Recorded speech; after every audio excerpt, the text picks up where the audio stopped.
Hello, my name is Reagan, and today I'm going to tell you guys all about how you can plan the most awesome trip to San Francisco ever. I decided to make this video because, I don't know about you, but this whole quarantine thing is starting to make me really want to take a trip somewhere else besides a daily trip to the kitchen. And so I'm here to give you some nifty tips and tricks on traveling to San Francisco, but after COVID, of course. So for starters, you may be asking yourself, Reagan, why of all places would I want to travel to San Francisco? Or what does San Francisco have that my hometown doesn't? Well, it's a good thing you asked, because today I'm going to give you 3 reasons why you should travel to San Francisco.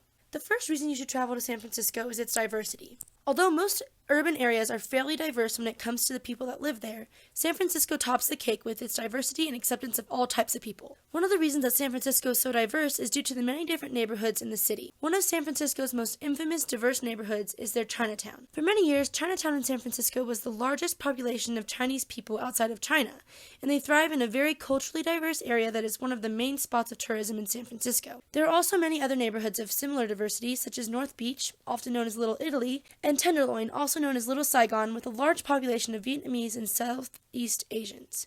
There's also the Castro, which is predominantly inhabited by the gay and lesbian communities, and the Fillmore District, which is known for Japantown and was also a beacon for jazz in the 60s, and has a large African-American cultural influence to this day. San Francisco also has the Mission District, which is a predominantly Latino neighborhood, which celebrates Latin American culture. As you can see, San Francisco has such a diverse and intriguing history, and these different areas really embody that culture and are a great way to experience its diversity firsthand. Secondly, you should travel to San Francisco because of the unique scenery. Unlike many heavily visited cities, San Francisco doesn't have only giant skyscrapers and office buildings, and just overall big city vibes. Instead, San Francisco brings you many unique features that many other cities do not, such as large coastal areas, intriguing piers, places such as the Golden Gate Bridge, and national parks and large woods. As well as these things, San Francisco is unique due to its weather. If you didn't know, people have said that the coldest winter I ever had was a summer in San Francisco. And when people say this, they aren't just pulling your leg. I know from personal experience that you will not be prepared for how cold and windy San Francisco is during the summer. This abnormal chilliness comes from the winds that blow up from the coast and cool down the temperature in the city. So make sure to bring a hoodie and enjoy the break from the sweltering heat of summer. On top of all of that, San Francisco also manages to bring any visitor the feeling that they are in any other largely populated city due to its public transit and easy access to places for pedestrians as well. U.S. News & World Report once said that San Francisco is Los Angeles' more refined northern cousin, and that the city takes the big city buzz exuded by its southern counterpart and melds it with a sense of a small town charm. This aspect of San Francisco really allows for a visitor to get the full travel experience with different types of city life. And the third reason why you should travel to San Francisco is all of the amazing activities that you can do. Now, this list might get kind of long, so just buckle your seatbelts for all these amazing activities that you can do in San Francisco.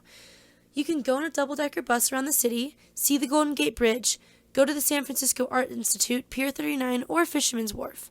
You can also eat chocolate in Ghirardelli Square, ride bikes around the city, visit the marina, go to the San Francisco Zoo, Lombard Street, or the Redwoods. You can also go on a boat tour to see Alcatraz, which is the historic prison in San Francisco.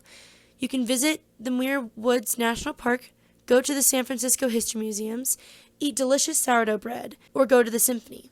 You can visit the Twin Peaks, rent a boat near the Golden Gate Park, go on free walking tours of the Mission, explore the many beaches, and so much more. Although that seemed like a ton of activities, there is so much more you can do in San Francisco, so you will never have a boring day while visiting there. There is always something to do. Now, something that many tourists worry about when picking a city to visit is whether or not the residents of the city get super frustrated with tourists, and just generally worry about how they will be treated as tourists in a city. However, San Francisco is known as a city who doesn't really have any hostility between tourists and locals. I've learned from a resident that often, the locals really do not even notice the tourists, nor feel bothered enough by them to act upon it. On top of that, studies have been conducted in which it shows that often the areas in which tourists visit are not often visited by locals, which means the amount of run-ins with obnoxious tourists or cranky residents is very small. Overall, San Francisco is a fantastic city to travel to based on its diversity, uniqueness, and endless activities that it has to offer. There are many other reasons as well, but I hope this video taught you some things you may not have known about San Francisco, and maybe even inspired you to make your own trip to San Francisco sometime in the future. Thank you so much for watching, and have fun in San Francisco.